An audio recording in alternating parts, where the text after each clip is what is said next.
할렐루야. 이 아침에도 천국을 향해서 힘차게 달려가시길 바랍니다. 우리 옆에 분들과 한번 인사하겠습니다. 참 잘 오셨습니다. 오늘도 은혜 많이 받으시길 바랍니다. 마지막으로 인사합니다. 끝까지 충성합시다. 우리에겐 끝까지 충성만이 있는 줄로 믿습니다. 오늘은 우리가 요한복음 25번째 시간으로 하나님의 영광을 위하여 라는 제목으로 같이 말씀을 나누도록 하겠습니다. 하나님의 영광을 위하여. 지난주에는 초막절에 대해서 같이 말씀을 나누었어요. 예수님께서 이 땅에 오신 이유에 대해서 주님은 분명히 밝히셨습니다.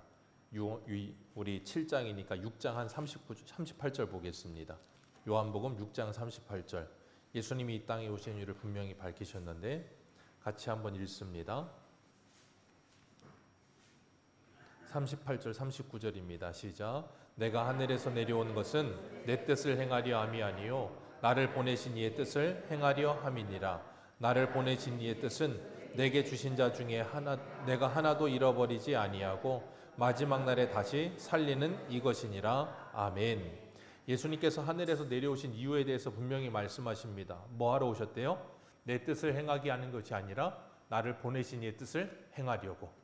주님이 보내신 그 아버지 하나님의 뜻이 뭡니까? 아버지께서 내게 주신 자 하나도 잃어버리지 않고 마지막 날에 다 살리는 것이 내 아버지의 뜻이다. 그렇게 말씀하셨어요. 예수님은 이 땅에 심판하러 오지 않으셨습니다. 구원하러 오셨습니다. 그러나 다시 오실 주님은 이 땅을 심판하러 오실 줄 믿습니다. 그래서 그 주님이 다시 오시는 그날까지 우리는 뭐 해야 돼요? 끊임없이 예수 그리스도를 전해야 돼요. 그리고 그 기간이 말세라 그랬고 그때가 어떤 때예요? 바로 구원을 받아야 될 때. 그래서 추수해야 될 때. 그래서 지난주에 수장절 하면서 장막절이라고도 그랬잖아요. 그래서 한 해의 곡식을 다 추수하여 곳간에 드리는 절기다 그랬습니다. 그런 것처럼 바로 지금이 바로 주님의 때이고 우리가 지금 무슨 절기를 살고 있어요? 수장절의 절기를 살고 있는 중인 줄로 믿습니다. 그래서 주님께서 우리에게 말씀하신 것처럼 밭이 휘어져서 추수할 때가 됐다. 그런데 일할 일꾼이 없다. 그러니 일꾼을 보내주셔서 하라. 그렇게 말씀하신 것처럼 우리가 바로 그 일꾼 된 줄로 믿습니다. 그래서 주의 성령이 임한 사람들은 이 땅을 살아가면서 그 주님의 때를 분간하며 살아요. 그래서 주님의 때와 나의 때를 우리가 분명히 분간할 수 있어야 된다 그랬습니다. 우리는 항상 누구의 때를 살아야 된다 그랬어요? 주님의 때. 근데 우리는 누구의 때를 살려고 그래요? 나의 때를 살려고 합니다. 내 마음대로, 내 생각대로, 내 기가 막힌 타이밍대로 마치 요나처럼 하나님의 뜻에 순종하지 않고 다른 데 가려고 배터에 나왔더니 어디로 가는 배가 있어요? 다시스로 가는 배가 있어요. 기가 막힌 때죠. 이건 누가 주신 기회다? 하나님이 주신 기회다. 그리고 그 배 타고 다시스로 가다가 물고기 밥 되잖아요. 그렇기 때문에 우리가 자꾸 주님의 때를, 나의 때를 주님의 때인 것처럼 착각하지 마시고 하나님의 때를 살아가시기를 축복합니다. 주님은 그 아버지의 때를 말씀하시면서 그 때가 언제라고 초점을 맞추세요? 예수 그리스도의 십자가. 주님의 십자가의 때가 바로 예수님이 말씀하신 그 때였어요. 주님은 우리에게 말씀하십니다. 누구든지 나를 따라오려거든 두 가지 하라 그러셨어요. 첫 번째가 뭐예요? 자기를 부인하고, 두 번째가 뭡니까? 자기 십자가를 지고 나를 따를 것이니라. 내 십자가를 지고 주님을 따르는 게 뭐예요? 주님의 때를 사는 거예요. 그래서 사도 바울은 고린도전서 15장에 뭐라 그래요? 나는 날마다? 그러니까 날마다 매일이 누구의 때예요? 주님의 때. 우리가 날마다 죽노라 하는 것이 뭐예요? 주님의 때를 사는 거예요. 근데 나는 날마다 사노라 그러면 누구의 때를 살아요? 나의 때를 사는 겁니다. 예수님의 동생들이 예수님께 그랬어요. 형님 이렇게 유명해지고 스타가 될 것 같은데 그럴 것 같으면 어디로 올라가세요? 서울로 가세요. 사람은 나면 서울로 가고 말은 나면 제주도로 보내라 그랬으니 예루살렘 서울로 가십시오. 왜? 거기 지금 무슨 절기 지키고 있어요? 초막절 절기 지키려고 사람들이 인산인해로 모였습니다. 평소보다 한 몇 배 이상 모여서 보통 이 3대 절기 지킬 때 되면 예루살렘에 거의 한 100만 명 가까이 모인다 그래요. 평소에 한 20만, 많으면 30만 사는데 그거의 3, 4배 정도 모이는 거예요. 엄청난 숫자죠. 그러니까 사람들이 그렇게 많이 몰려있을 때 형님 올라가서 한번 빵 하면 어떻게 됩니다? 전국구가 됩니다. 그러니까 모든 사람이 다 알아줄 수 있을 만큼 스타가 될 수 있습니다. 올라가십시오. 근데 예수님이 뭐라 그러셨어요? 내 때는 아직 이르지 않았다. 내 때는 아직 이르지 않았다 그랬어요. 그런데 오늘 본문에 보면 10절 말씀에 예수님께서 뭐 하세요? 형제들이 동생들이 명절에 올라가고 노니 자기도 어떡합니까? 올라가십니다. 왜 올라가셨을까요? 초막절을 지키기 위해서. 초막절을 지키기 위해서. 안 올라가신다고 하시더니 올라가십니다. 그리고 어떻게 올라가세요? 나타내지 않으시고 올라가십니다. 자, 왜요? 이것이 누구의 때니까요? 아버지 하나님의 때이니까요. 그러니까 우리가 이것을 이해를 못하는 거예요. 왜냐하면 아니 방금 전에 안 올라간다 그랬다가 올라간단 말이에요. 그럼 이건 하나님은 일구이연하시는 분 아닙니까? 너무한 거 아닙니까? 할 수 있지 않습니까? 근데 그게 아니라고요. 그때는 맞고 지금은 틀릴 수가 있어요. 지금은 맞고 그때는 틀릴 수도 있는 거고, 우리가 우리의 때를 살려고 하면 자꾸 우리는 오해하게 돼요. 근데 하나님은 하나님의 때에 하나님의 일을 이루어 가세요. 예수님이 이거 올라가시는 것도 하나님의 뜻이기 때문에 그리로 올라가시는 거예요. 그리고 그 수많은 곳에 사람들이 모여 있는데 사람들이 수군수군 거립니다. 왜요? 예수님 때문에. 이 당시에 예수님이 오늘날로 말하면 거의 지금 빅 이슈예요. 가장 핫한 사람이 예수님이에요. 왜요? 오병이어의 표적을 행하셨잖아요. 사람들이 거기 모여있다 10,000명 가까이 되는 사람들이 예수님을 억지로 임금 삼으려고 했으니 생각해 보세요. 물고기 2마리 떡 5개 가지고 남자만 5,000명이고 여자들 아이들 어른까지 다 하면 10,000명이 넘는단 말이에요. 그럼 그 사람들이 그걸 다 배불리 먹었어요. 얼마나 신기했겠습니까? 그럼 10,000명이 흩어졌으면 그 흩어진 사람들이 소문을 내기 시작했으면 그 소문이 얼마나 많이 퍼졌겠어요. 그러니 예루살렘뿐 아니라 흩어진 디아스포라들까지도 다 그 소문을 들은 거예요. 그리고 돌아와서 예루살렘에 100만 명 이상 모였는데 누가 가장 이슈이겠어요? 예수님인 거예요. 그러니까 사람들이 다 예수님에 대해서 수근수근거립니다. 그러면서 어떤 사람은 좋은 사람이라고 그러고 어떤 사람은 이상한 사람이라 미혹하는 사람이라고 그러고, 근데 그 사람들이 다 막 수근거리면서도 13절 보면 누가 두려움으로? 유대인이 두려움으로 드러내어 말하지 않습니다. 왜요? 유대인들이 왜 두려울까요? 여기서 이 유대인들이란 누굴 말하냐면 유대 지도자들인 바리새인들 말하는 거예요. 그 사람들을 두려워했다는 거예요. 왜 두려워하는가 우리 한 군데만 보겠습니다. 요한복음 9장을 보세요. 2장만 뒤로 가셔서 요한복음 9장 22절.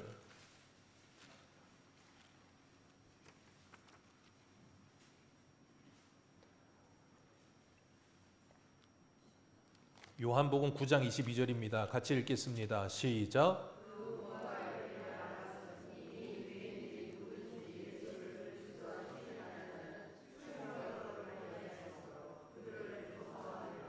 네.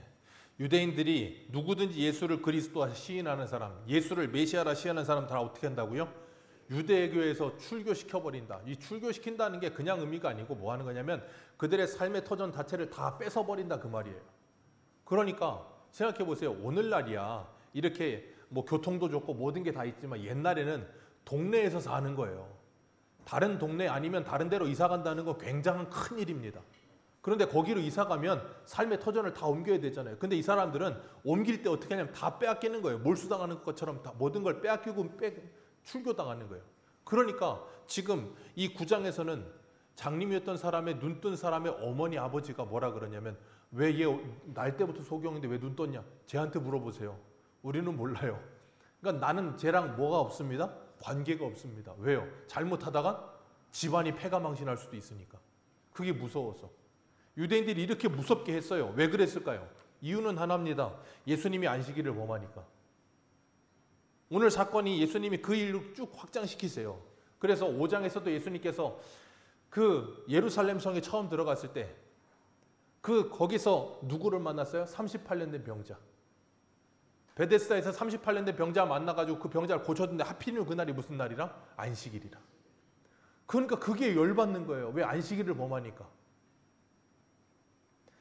그러니까 예수님께서 안식일이 뭔지를 가르치시기 위해서 그 일을 하시는데도 그들은 그걸 깨닫지 못하고 오히려 뭐 하려고 그랬어요? 7장에 보면 6장 어디예요? 7장 1절에 보면 유대인들이 뭐 하려고 해요? 죽이려 함이로라. 예수님을 죽이려고 했다니까요. 뭐 때문에? 안식일을 범하니까.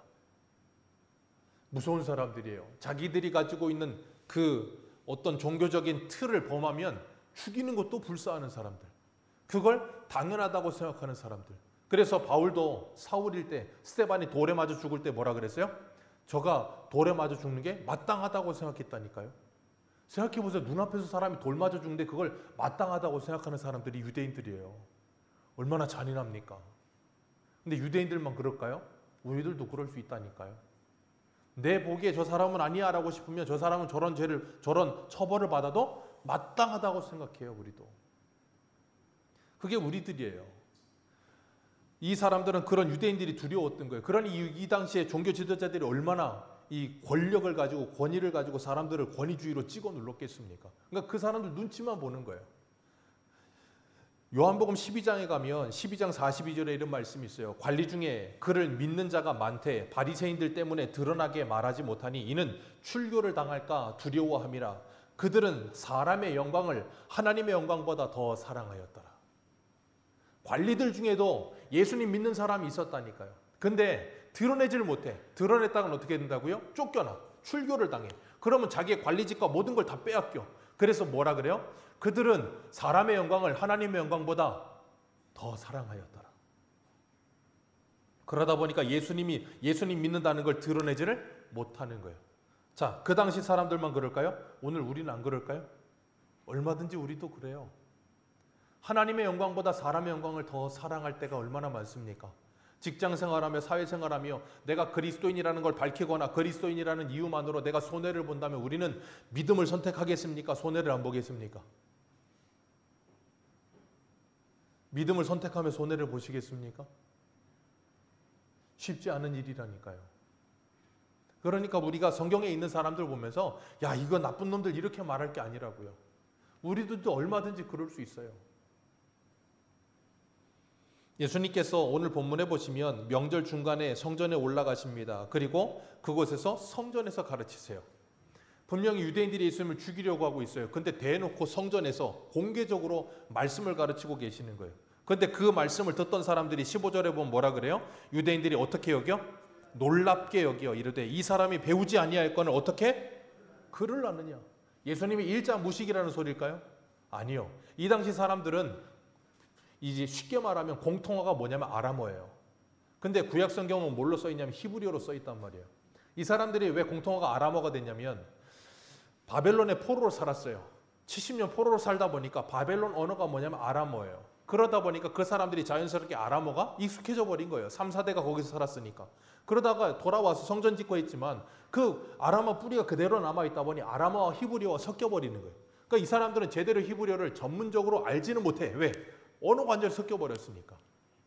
그런 상태에서 히브리어, 이 성경 말씀은 이 당시에는 신약이 없으니까 히브리어로 기록된 구약 성경을 제대로 알려면 어떻게 해야 되냐면 율법 학사들에게 가서 배워야 되는 거예요. 정통 히브리어를 배워야 하고 거기서 그 히브리어를 가지고 성경을 배워서 어떻게 해석해야 되는지를 배우는 힐렐이나 아니면 가말리엘 같은 정통 학파에 가서 배웠어야 돼요. 근데 예수님은 거기 가서 배우지도 않았어. 어디 출신이에요? 갈릴리? 나사렛. 오늘날로 말하면 시골 촌동네. 아니 그러니까 제대로 뭘 배우지도 않았고 라이센스도 없고 그런데 와가지고 하나님의 말씀을 전하는데 놀라운 거예요. 그런데 이 사람이 글을 어떻게 하느냐 그렇게 말을 하면서 놀라기도 하고 마가복음 1장에 보면 22절에 이렇게 말해요. 뭇 사람이 그의 교훈에 놀라니 이는 그가 가르치는 것이 권위 있는 자와 같고 서기관들과 같지 아니하더라. 권위 있는 자들과 같았다는 거예요. 왜요? 하나님의 말씀을 가르치니까. 왜요? 서기관들은 무슨 말씀을 가르치는데? 하나님의 말씀을 가지고 사람의 말을 가르치고 있는데 예수님은 하나님의 말씀을 가르치고 있으니까 그 사람들이 놀라운 거예요. 자, 하나님의 말씀을 가르치고 있다는 게 뭘 말하는 거냐면 예수님이 뭔가 특별한 말씀을 하신 게 아니에요. 율법에 있는 내용을 그대로 말씀하신 거예요. 율법에 있는 내용을 그대로 말씀하시고 그 내용이 무슨 의미인지를 가르친 것뿐이에요. 근데 유대인들, 바리새인들, 가말리엘 있는 사람들 그 사람들은 다 뭘 가르쳤어요? 장로들의 유전과 자기들이 만들어 놓은 율법을 해석해 놓은 것만 가르치는 거예요. 그러다 보니 사람들이 하나님의 말씀이 뭐라고 말하는지를 아예 그냥 뭐 해버려요? 잊어버리게 돼버리는 거예요. 그러니까 예수님이 가르치신 게 어떻게 보여요? 새롭게 들리고 놀랍게 들리는 거예요. 그래서 예수님이 16절에 뭐라 그러세요? 16절 같이 읽습니다. 시작. 예수께서 대답하여 이르시되 내 교훈은 내 것이 아니요 나를 보내신 이의 것이니라. 내 아버지의 교훈을 내가 말하는 것이다. 그러면서 사람이 하나님의 뜻을 행하려 하면 이 교훈이 하나님께로부터 왔는지 내가 스스로 말함인지 알리라. 스스로 말하는 자는 누구 영광을 구한다고요? 자기 영광을 구하는 자들이다. 그러니 이것이 하나님의 뜻을 행하는 것인지 자기 영광을 위해 스스로 말하는 것인지를 구분해야 된다는 거예요. 우리도 이걸 구분할 수 있어야 되는 거예요. 그래서 앞에선 이병수 목사가 헛소리하고 있는지 하나님의 말씀을 전하는지를 구분하셔야 돼요.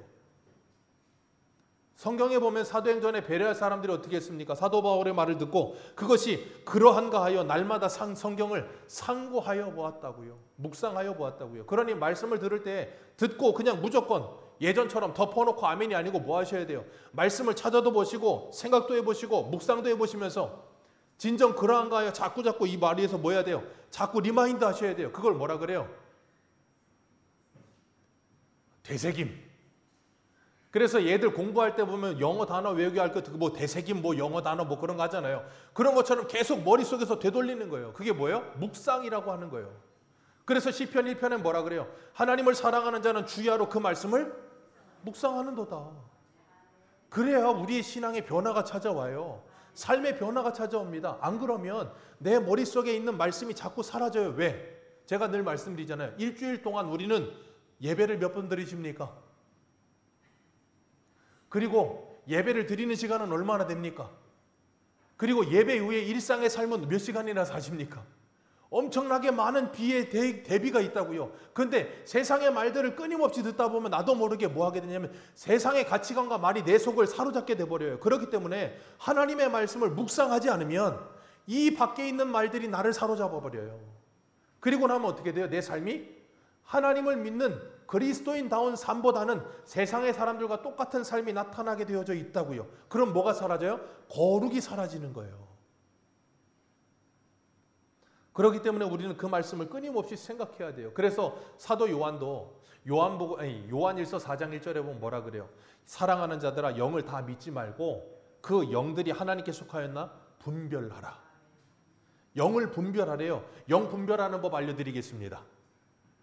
자, 저랑 같이 성경을 한 군데 봅니다. 요한일서 4장 6절을 펴보세요. 영을 분별하는 방법을 알려드릴게요.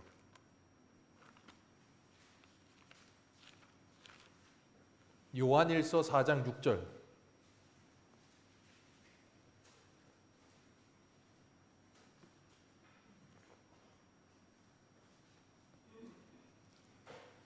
신약성경 391페이지 요한일서 4장 6절. 같이 읽겠습니다. 시작. 우리는 하나님께 속하였으니 하나님을 아는 자는 우리의 말을 듣고 하나님께 속하지 아니한 자는 우리의 말을 듣지 아니하나니 진리의 영과 미혹의 영을 진리의 영과 미혹의 영을 분별하는 방법이 뭐라고요? 하나님의 말씀이요. 다시 한번요. 진리의 영과 미혹의 영을 분별하는 게 뭐라고요? 하나님의 말씀.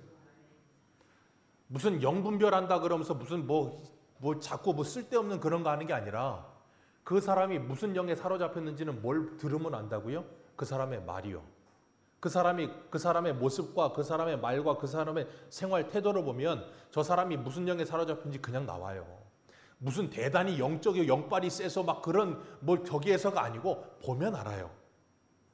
목사가 무당이라 보면 아는 게 아니고 그냥 그 사람이 하는 말과 그 사람의 행실을 보면 저 사람이 무슨 영에 사로잡힌지가 보여요. 여러분, 영을 분별하는 건 다른 걸로 하는 게 아니에요.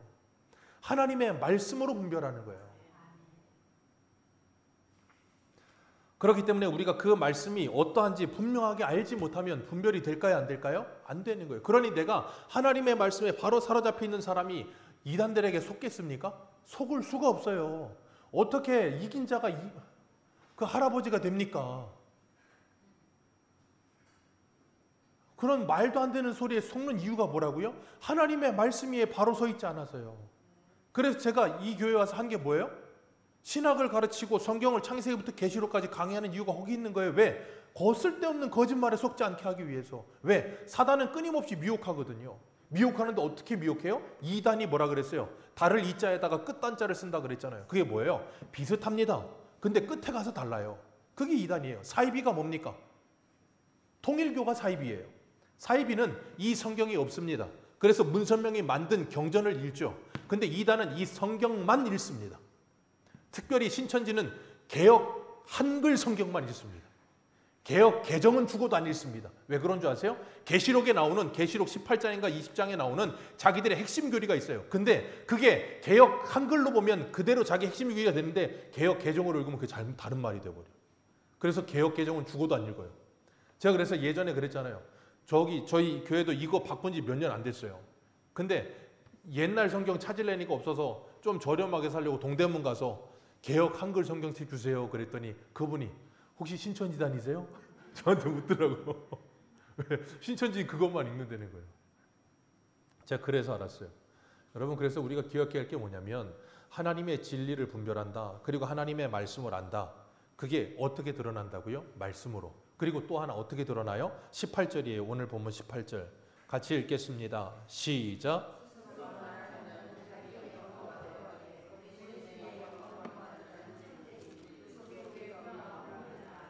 아멘. 스스로 말하는 자는 누구 영광을 구한다고요? 자기 영광을 구합니다.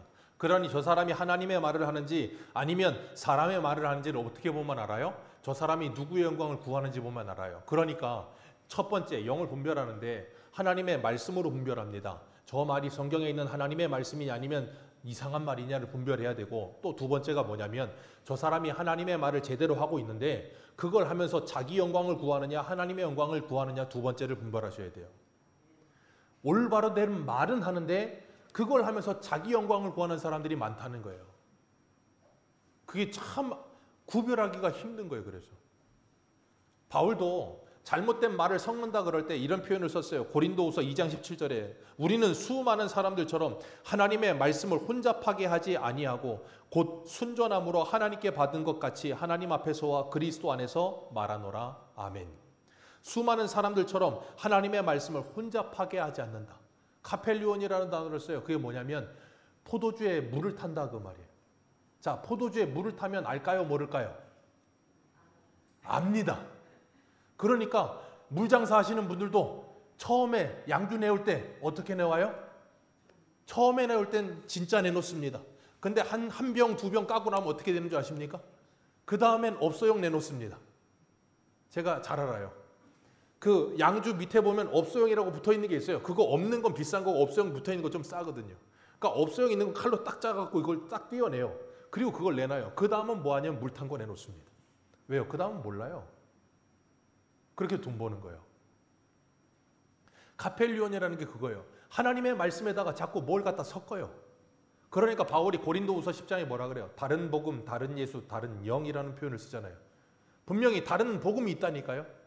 다른 예수가 있다니까요. 예수라고 말을 한다고 해서 다 똑같은 예수가 아니라고요. 하나님이라고 말한다고 해서 다 똑같은 하나님이 아니라고요. 성경이라고 말한다고 해서 다 똑같은 성경을 바라보는 게 아니라고요. 왜? 성경을 바라보는 관점이 전혀 달라요. 우리도 그렇잖아요. 성경만 그런가요? 이 세상에서 어떤 사건 하나 일어나면 왼쪽에서 보는 사람과 오른쪽에서 보는 사람의 견해 차이가 완전 달라요. 어떻게 똑같은 사건을 이쪽에서 보면 완전히 다르게 보고 이쪽에서 보면 이렇게 보여요. 왜 그럴까요? 자기가 보이는 쪽에서만 보니까. 이병수 목사를 여기서 딱 보십시오. 왼쪽에서 보시는 분들, 오른쪽에서 보시는 분들 똑같을까요? 다릅니다. 왜요? 왼쪽, 오른쪽 얼굴이 달라요, 사람도. 내 얼굴인데도 왼쪽, 오른쪽이 달라요. 그런데 똑같은 사건이 있어도 바라보는 쪽에서 전혀 다르게 보이는 거예요. 그러니까 뭐 해야 돼요? 역지사지. 다른 사람 입장에서 볼 수 있어야 돼요. 그래야 뭘 해요? 이해가 돼요. 근데 다른 사람 입장에서 볼 생각을 하질 않아. 다른 사람의 말을 들을 생각도 하질 않아. 그러니 뭐예요? 이해가 안 되죠. 그러니 끊임없이 뭐만 생겨요? 오해만 생기는 거예요. 하나님의 영광을 구하지 않고 사람의 영광을 위하면서 자기 영광을 위해서, 자기 높아짐을 위해서, 자기 이익만을 위해서 일을 하는 사람들이 얼마나 있다는 거예요. 그런데 주님께서 뭐라 그러세요? 그러나 오늘 말씀에 18절에 뭐라 그래요? 보내신 이의 영광을 구하는 자는 참되니 그 속에 뭐가 없느니라? 불의가 없느니라. 그러니 오늘 우리는 누구의 영광을 구하며 살고 있는가를 생각해 보시길 바랍니다. 내가 정말 하나님의 영광을 위해 살고 있는가? 아니면 나의 영광을 위해 살고 있는가? 아까 요한복음 12장에서 그 관리들 중에도 예수 믿는 사람들이 있지만 그들은 누구 영광을 사랑했다고요? 사람의 영광, 자기의 영광을 위해서. 자기가 그동안 쌓아온 기득권을 사랑한 거예요. 무엇보다 하나님의 영광보다. 근데 그 중에 누구도 있었냐면 요셉이라는 아리마다 사람 요셉도 있었어요. 그 사람은 마가복음 15장에 보면 예수님이 십자가에 죽고 나서 빌라도에게 당돌이 가서 예수의 시체를 달라 그래요. 당돌이 갔다는 건 뭐냐면 그냥 대놓고 공개적으로 가서 예수님 시체 달랐다 그 말이에요. 그 말은 뭐냐면 그 사람이 존귀한 공회원이라 사내들이 공회원 71명만 있는 그 공회원 가장 엘리트 집단에 있던 사람이라 그 말이에요. 근데 그 사람이 대놓고 나는 예수 믿는 사람이라고 공개적으로 말하는 거예요. 그래서 마가복음 15장에 그 사람을 어떻게 표현했냐면 하나님의 나라를 기다리는 자라 그랬어요. 그 사람은 누구의 영광보다 사람의 영광보다 하나님의 영광을 더 사랑하는 사람이 된 거예요. 언제부터? 예수님이 십자가 사건부터. 자신의 모든 것이 다 내려놓아진다 할지라도 하나님의 영광을 위해 살겠다는 거예요. 그게 저와 여러분의 삶이 되어야 할 줄로 믿습니다. 하나님께서 우리를 그렇게 바꾸어 가실 거예요. 그래서 보내신 이의 영광을 구하는 사람들은 참되다 그랬어요. 그래서 사도 바울은 고린도전서 10장 31절에 뭐라 그럽니까? 너희들이 먹든지 마시든지 무엇을 하든지 다 하나님의 영광을 위하여 하라. 아멘이십니까? 먹으실 때 나의 영광을 구하지 마시고 하나님의 영광을 구하십시오. 내가 좋아하는 것만 시키지 마시고 하나님의 영광을 위해서 상대방이 좋아하는 걸 시키십시오. 그 말한 거예요. 왜? 먹는 것 같아 이제 의가 상했거든요. 저거 우상 제물 문제. 제사상에 놓였던 떡, 시루떡 먹으면 돼요, 안 돼요? 됩니까, 안 됩니까? 왜 안 됩니까? 제사 음식이라서요? 우리 한 군데만 읽겠습니다. 디모데후서 보세요, 빨리.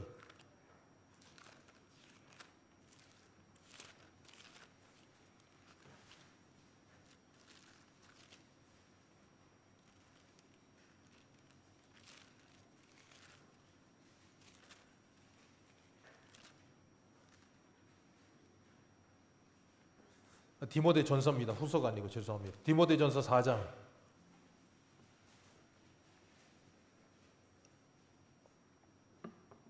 디모데전서 4장 1절부터 읽습니다. 시작. 그러나 성령이 밝히 말씀하시기를 후일에 어떤 사람이 믿음에서 떠나 미혹하는 영과 귀신의 가르침을 따르리라 하셨으니 자기 양심이 화인을 맞아서 외식함으로 거짓말을 하는 자들이라.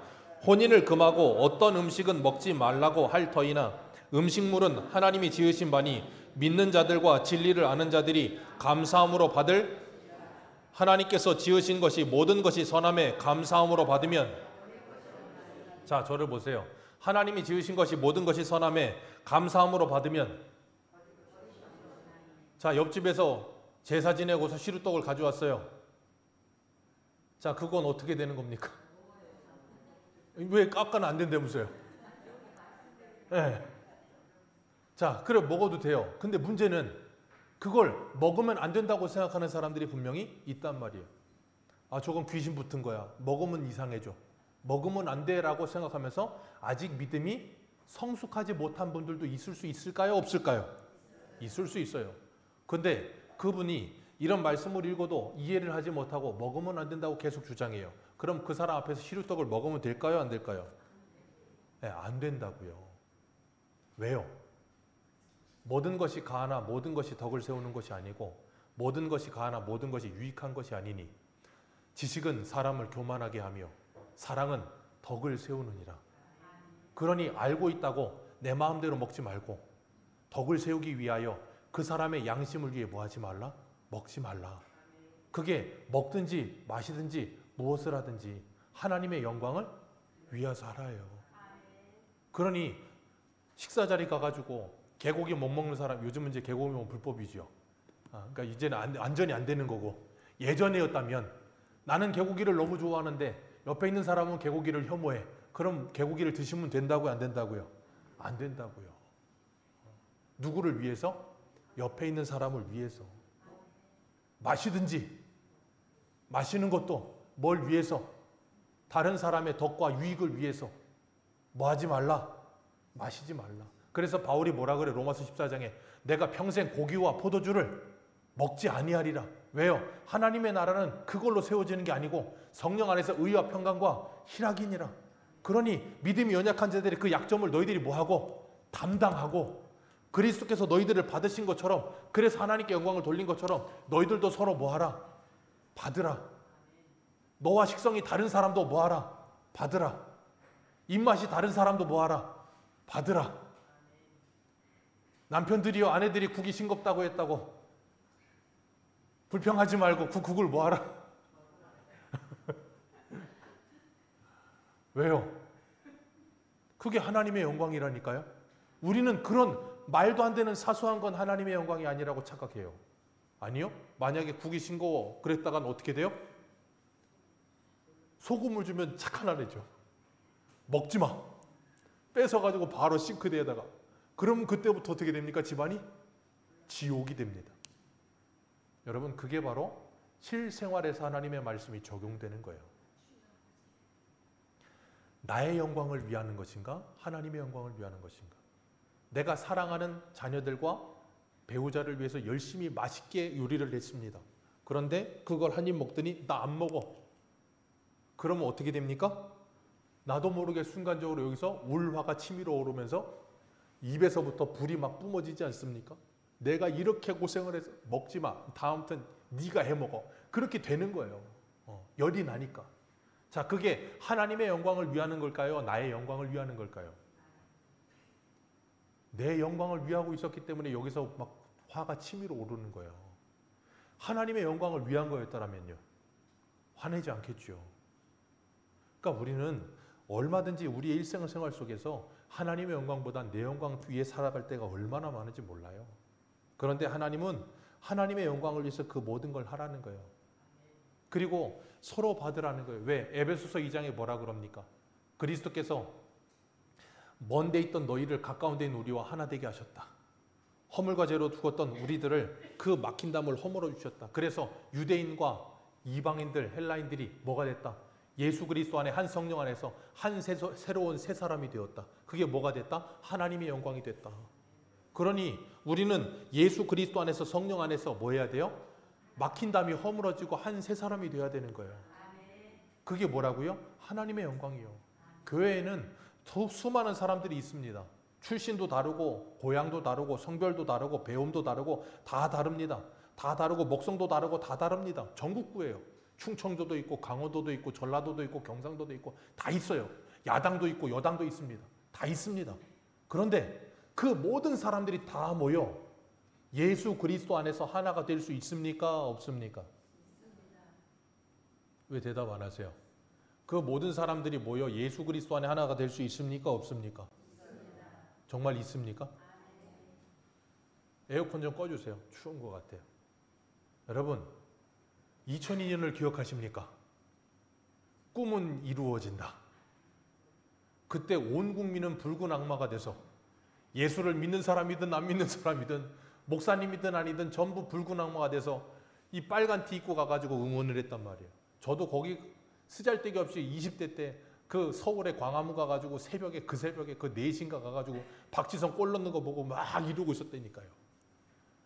여러분 생각해 보세요. 축구 때문에도 온 국민이 하나가 돼요. 온 국민이 하나가 된다니까요. 근데 왜 우리는 예수 때문에 하나가 안 되죠? 뭔가 아이러니하지 않습니까? 생각해보세요. 축구 되게 웃기지 않습니까? 공 하나 갖다 놓고 성인 남자 22명이서 서로 죽겠다고 뛰어다니면서 공 차고 골대에 공 하나 넣으면 좋아가지고 와 이러고 있고, 가만히 생각해보면 되게 웃긴 거예요. 그 공 하나 넣고 안 넣는 게 뭐 이렇게 중요해.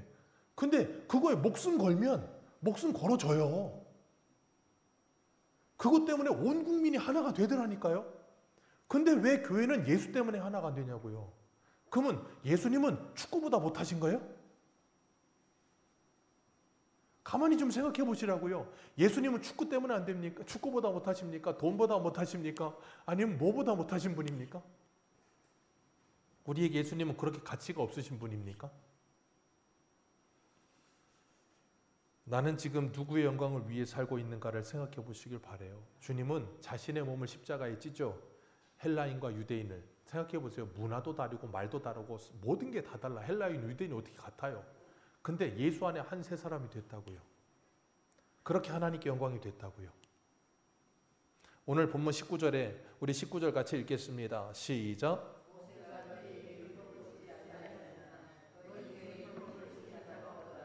너희가 어찌하여 나를 죽이려 하느냐. 아멘. 모세가 율법을 줬는데 너희들은 그 율법을 뭐 하지 않는다? 지키지 않는다. 이 사람들에게는 이 말이 거의 뭐예요? 거의 뭐 그냥 뭐라 그래야 돼요? 순간적으로 사람을 확 끌어오르게 하는 그거예요. 왜? 이 사람들은 율법에 죽고 율법에 사는 사람들이니까. 그래서 율법을 잘 지킨다고 생각하는 너희들은 율법을 지키지 않는다 그래 버리니까 그냥 확 올라오는 거죠. 왜 그럴까요? 너희들은 율법 안 지킨다는 거예요. 왜 안 지켜요? 너희들 나 죽이려고 하지 않느냐. 율법은 뭐 하라 그러는데? 아이, 사랑하라 그러는데 너희들은 나 죽이려고 들지 않느냐. 그러니까 그 사람들은 여전히 율법 지킨다고 하면서 뭐 합니까? 가장 율법의 핵심이 되는 걸 그냥 잊어버리고 사는 거예요. 뭐가 중요한지 모르는 거예요. 그러니까 마가복음 7장에도 보면 고르반 사건이 있잖아요. 부모들에게 공경하라고 주님께서 10계명, 5계명을 말씀하셨어요. 모세를 통해서. 율법을 줬는데도 불구하고 그 사람들은 뭘 하냐면 자기들의 장로들의 유전을 가지고 하나님께 드림이 되기만 하면 부모랑 어머니, 아버지에게 드리지 않아도 고르반 하나님께 드렸으니 됐다라고 돼버린다고요. 그러니까 뭐예요? 그냥 하나님께 드리지도 않으면서 고르반 해놓고 부모님에게 섬기지도 않고 드리지도 않아. 그러면서 뭐예요? 나는 할 일 다 했다는 거예요. 그런 악한 일들이 얼마든지 있다니까요. 그러면서 뭐 하잖아요? 하나님의 말씀을 지키지 않아요. 그러면서 그들은 우리는 하나님의 말씀을 지켰다라고 착각하는 거예요. 그러니 안식일 지킨다 그러면서 누구를 죽이려고 들어요? 예수님 죽이려고 드는 거예요. 얼마나 어이가 없습니까? 주님께서 율법을 왜 주셨습니까? 율법을 왜 주셨어요? 신명기 10장 13절에 보면 하나님이 율법을 주신 이유는 너희들의 행복을 위하여 주셨다 그랬어요. 근데 사람들은 그 율법을 지킵니까? 안 지킵니까? 안 지키지요. 그래서 사람들은 죄로 말미암아 뭐합니까? 죽었지요. 그래서 하나님의 생명과 단절되어 삽니다. 그러니까 늘 뭐한 삶을 살아요? 사망 속에 살아요. 그래서 율법은 그 사망 속에 사는 사람들에게 끊임없이 칼이 되어서 그들을 뭐합니까? 찌릅니다. 그래서 그들의 죄를 드러나게 한다고. 그래서 율법의 기능이 뭐예요? 로마서 3장에 죄를 깨닫게 하는 거예요. 그리고 나면 갈라디아서의 말씀처럼 우리를 어디에게로 인도해요? 그리스도에게로 인도해요. 왜? 이 죄를 해결할 방법이 없으니, 이 율법을 지킬 방법도 없고, 이 율법 때문에 죄의 결과를 해결할 방법도 없으니 구원자가 필요해. 그래서 그 구원자를 하나님이 주셨어. 누구예요? 예수 그리스도. 그래서 예수 그리스도를 믿으면 구원받는 거예요. 그럼 뭐예요? 의로운 자가 되는 거예요. 그런 놀라운 하나님의 은혜를 받은 사람들은 뭐 합니까? 율법의 완성이신 예수 그리스도 안에 살아요. 예수 그리스도가 뭐 하셨는데? 우리를 사랑하셨어요. 하나님을 진정으로 사랑하셨고 우리를 사랑하셔서 그 사랑을 이루셨다고요. 그렇기 때문에 예수 그리스도를 믿는 사람들은 그 예수 안에서 사랑하며 살아요. 그게 예수님이 주신 세 계명이잖아요. 서로 사랑하라. 로마서 13장 10절에 뭐라 그랬습니까? 그 사랑은 율법의 완성이니라. 그러니 그 사랑하는 자들은 이웃에게 악을 행하지 않는 거예요. 근데 이 사람들은 지금 이웃에게 뭐 하고 있어요? 악을 행하는 것뿐 아니라 죽이려고 들잖아요. 그러니 모세 율법을 지키는 거예요, 안 지키는 거예요? 안 지키는 거예요. 자, 저와 여러분은 율법을 잘 지키며 사십니까? 안 지키십니까? 저와 여러분은 주님을 사랑하십니까? 주님을 죽이십니까? 사랑하십니까? 근데 왜 율법을 안 지키십니까? 주님이 요한복음 14장 15절에 뭐라 그래? 너희가 나를 사랑하면 나의 계명을. 우리가 주님을 사랑한다는 건 주님을 사랑하는 표현이 뭐라고요? 그 계명 지킴이요. 계명 지킴으로 구원받는 건 율법주의지만 복음은 하나님을 사랑하기에 그 계명을 지키는 거예요. 그래서 제가 뭐라 그랬어요? 그 계명 지킴은 내가 사랑을 어떻게 구체적으로 표현할까를 아는 게 계명 지킴이라고 그랬잖아요. 그렇기 때문에 하나님을 사랑하고 이웃을 사랑하는 사람은 반드시 그 계명을 지켜요. 근데 그 계명 지키질 않아요. 우리는 끊임없이 예수를 죽이며 살아요. 이 사람들만 예수 죽이는 게 아니고 우리도 예수 죽이며 산다니까요. 그게 뭐예요? 하나님의 말씀을 끊임없이 죽이며 살잖아요. 성령은 끊임없이 소멸하며 살잖아요. 어떻게 해요? 육체의 소욕을 따라 살기 때문에. 그래서 요한일서에 보면 3장 15절에 뭐라 그럽니까? 너의 형제를 미워하는 자마다 살인하는 자니. 살인하는 자마다 영생이 그 속에 거하지 아니하는 것을 너희가 아는 바라. 저와 여러분도 끊임없이 살인하며 살지 않습니까? 주님은 우리에게 뭐라 그러세요? 고만 죽이고 뭐해라? 사랑해라.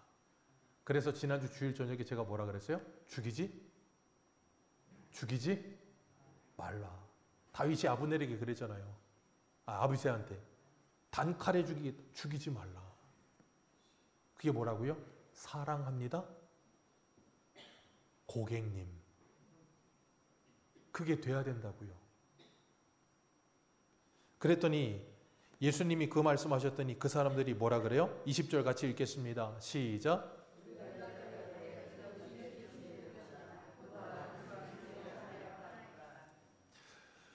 귀신 들렸다. 우리가 언제 죽이려고 했느냐는 거예요. 그랬더니 예수님께서 한 가지 일을 말씀하십니다. 너희들 할례 행하지 않느냐. 그거 아브라함 때부터 하셨던 말씀 아니냐. 근데 너희들은 그 할례 행한다고 하면서 난지 8일 되면 할례 행해야 되는데 문제는 나눠놓고 보니까 8일째가 무슨 날이야? 안식일. 그럼 할례를 해야 돼요? 안 해야 돼요? 안식일에는 일하지 말라 그랬으니까 할례를 하지 말아야 되는데 또 모세 율법대로 하면 8일 만에 할례를 해야 돼. 그러니까 이도 저도 못하니까 뭐예요? 안식일에 할례를 합니다. 너희들은 안식일에 할례 행하면서 나는 안식일에 38년 동안 병 들어있던 사람 고쳐줘서 그에게 자유를 주고 안식을 줬는데 그게 잘못이냐? 주님 그 말씀하시는 거예요. 너희들은 안식일에 할례도 행하면서 이 사람 38년 동안 안식이 없고 자유가 없었고 그 질병 가운데 묶여가지고 평생을 고난받는 사람이 참된 안식을 누리는데 그게 왜 죄냐는 거예요. 근데 그 사람들은 그걸 뭐라 그래요? 죄다라고 말하면서 예수님을 죽이려고 드는 거예요. 왜요? 24절 같이 읽습니다. 24절입니다. 시작. 뭘로 판단하지 말고 외모로 판단하지 말고. 그 말은 뭐예요? 눈에 보이는 것으로 판단하지 말고 공의롭게 하나님의 뜻을 따라 그것을 분명하게 판단하라는 거예요. 오늘 저와 여러분은 하나님의 영광을 위해 살고 계십니까? 나의 영광을 위해 살고 계십니까? 하나님의 뜻을 이루기 위해 살고 계십니까? 나의 뜻을 이루기 위해 살고 계십니까? 나도 모르게 나의 영광을 위해 살면서 하나님의 영광이라고 속이는 적이 얼마나 많습니까? 그래서 바울은 고린도후서 3장에 뭐라 그럽니까? 14절에 그러나 그들의 마음이 완고하여 오늘까지도 구약을 읽을 때에 그 수건이 벗어지지 아니하고 있으니 그 수건은 그리스도 안에서 없어질 것이라. 오늘까지 모세의 글을 읽을 때에 수건이 그 마음에 덮였도다. 여전히 덮여 있어서 뭘 보지 못해요? 예수를 보지 못하는 거예요. 그러나 언제든지 주께로 돌아오면 그 수건이 벗어지리라. 주는 영이시니 주의 영이 계신 곳에는 자유가 있느니라. 아멘. 그게 언제 임한다고요? 바로 지금. 주의 영이 임하면 자유가 임하는 거예요. 그리고 나면 모든 율법에서부터 우리가 놓이기 시작하는 거예요. 그리고 나면 뭐 하는 거예요? 자유를 가지고 육체의 기회로 삼지 않고 스스로가 종이 되어 귀뚫린 종처럼 자원하는 종이 되어 뭐 합니까? 그리스도의 종으로 내 이웃의 종으로 살아가기 위해 애쓰는 삶을 사는 거예요. 그걸 뭐 한다고요? 영광으로 여겨요. 그걸 영광으로 여기는 거예요. 그렇기 때문에 성령께서 우리의 눈을 열어주시면 우리의 마음에서 수건이 걷어지게 될 줄로 믿습니다. 그리고 나면 우리가 뭘 해야 되는 사람인지를 분명히 알게 돼요. 외형이 아니라 눈에 보이는 것이 아니라 본질이 무엇이며 그 본질인 진리와 사랑을 따라서 정말 하나님을 사랑하며 사람의 영광보다는 이제는 하나님의 영광을 위해서 얼마든지 내가 나를 부인하고 십자가를 질 수 있는 저와 여러분들 되시기를 주님의 이름으로 축복합니다. 기도하겠습니다. 하나님 감사합니다.